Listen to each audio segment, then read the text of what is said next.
The night shimmered with promise. December 31st had draped the city in electric anticipation, and the grand atrium hall glowed like a jewel dropped into the heart of downtown. Glass walls reflected fireworks still waiting to be born, and chandeliers spilled golden light across marble floors, polished to a mirror shine. This was the most exclusive New Year's Eve event in the state, invitingly black tie, and guarded by a list so selective it might as well have been carved in stone. Cars rolled up, one by one, releasing men in tailored suits and women wrapped in silks and diamonds. Laughter floated in the winter air, mingling with the scent of expensive cologne and chilled champagne. Cameras flashed. Names were checked. Wrists were stamped. Doors opened. Then she arrived. She stepped out of a modest black sedan, not a limousine, not a spectacle. Her heels touched the pavement with quiet confidence.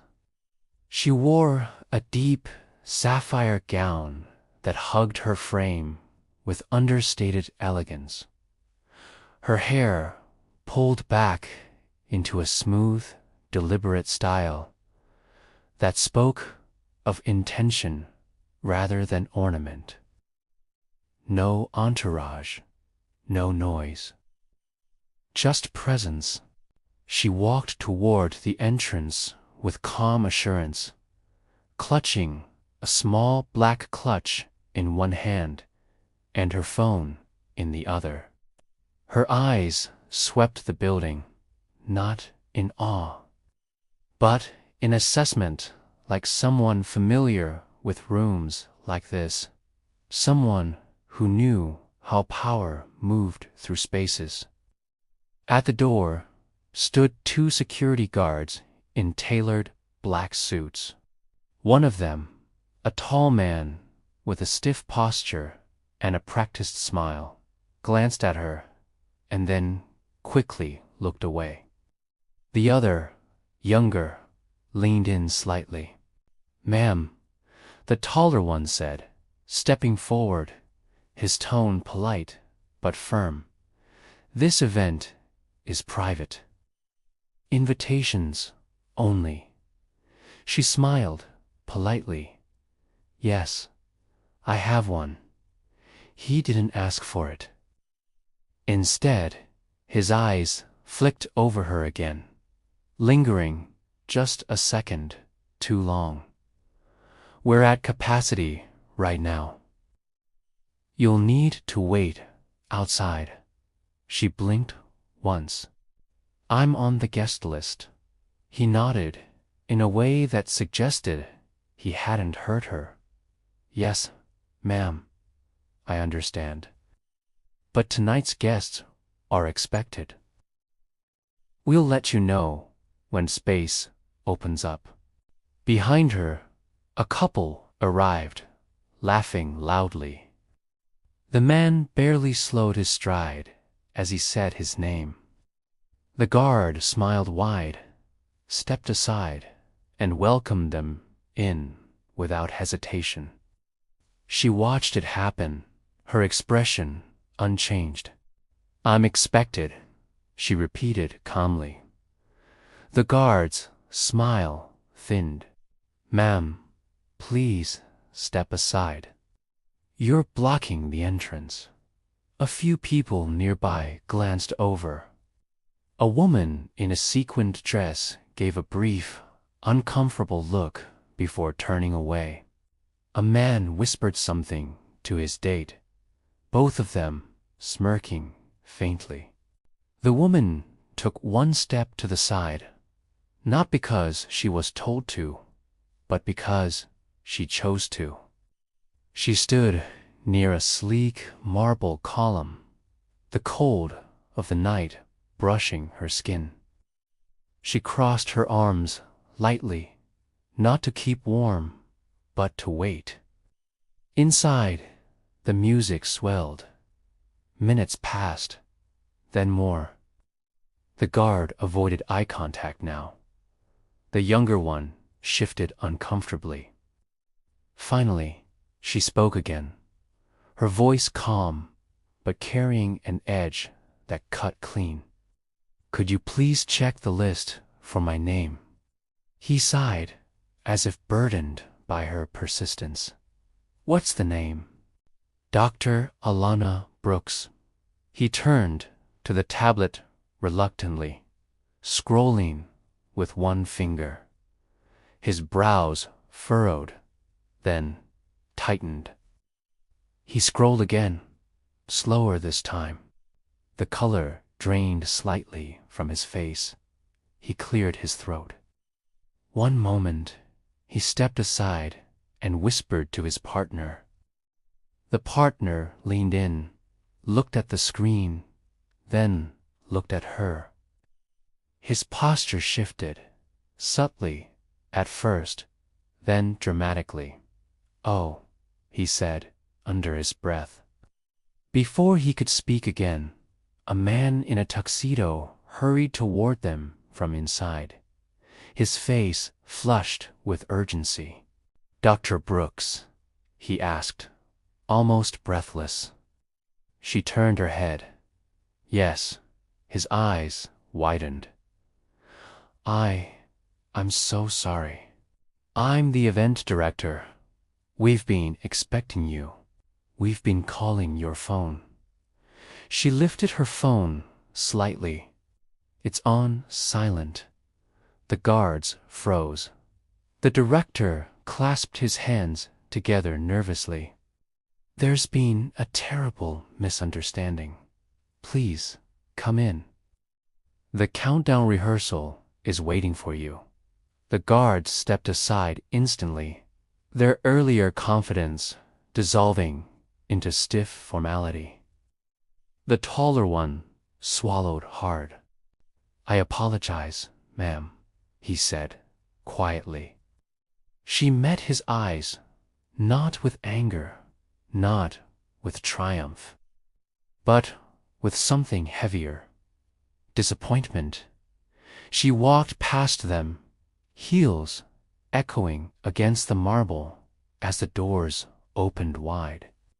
Inside, the atmosphere shifted. Conversations faltered. Heads turned. A ripple of recognition moved through the crowd like a soft wave. Some people straightened, others whispered. A few faces went pale. "Is that? No way. That's her." Dr. Alana Brooks moved through the room with calm authority. The director walked beside her, sweating slightly. "We're honored you could attend," he said. "The mayor is here, and the board everyone's been asking when you'd arrive." She nodded politely. "I was told to wait outside." He winced. "I'll handle that immediately." She stopped walking. "Don't," she said quietly. "I'd rather they remember this moment exactly as it is." Across the room, a massive digital screen displayed the event's theme. A new year, a new vision. A jazz band played softly. Servers floated through the crowd with crystal flutes. Dr. Brooks took a glass from a passing tray, though she didn't drink. Her eyes scanned the room, landing on faces that now looked at her with a mix of curiosity, embarrassment, and dawning realization.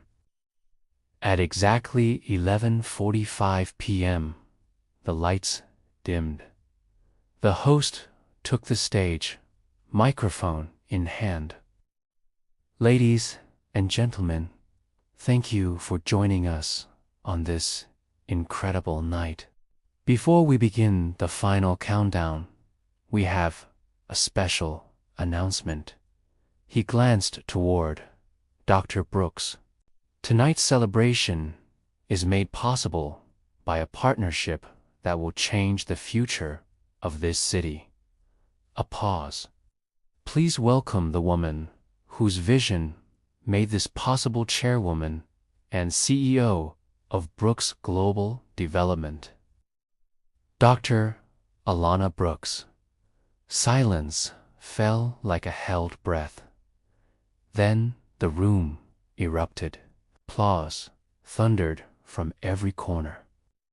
Some clapped eagerly, others hesitantly, some with forced enthusiasm. The guards near the door stared in disbelief, their faces pale. Dr. Brooks stepped forward, every step measured, every movement deliberate. She took the stage with quiet grace, accepting the applause not with a smile, but with a steady gaze. "Thank you," she said when the room finally settled. Her voice was calm, rich, and unshakable. "Happy New Year." She paused, letting the words sink in. "I believe in new beginnings," she continued. "Not just for years, but for people, for systems, for the way we see one another." The room listened, rapt.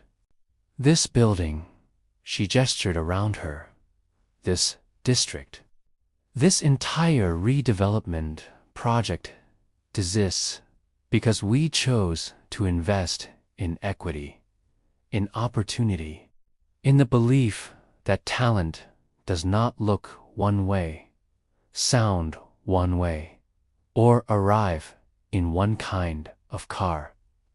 A murmur rippled through the crowd. "I've spent my life walking into rooms where I was underestimated. Tonight was no different."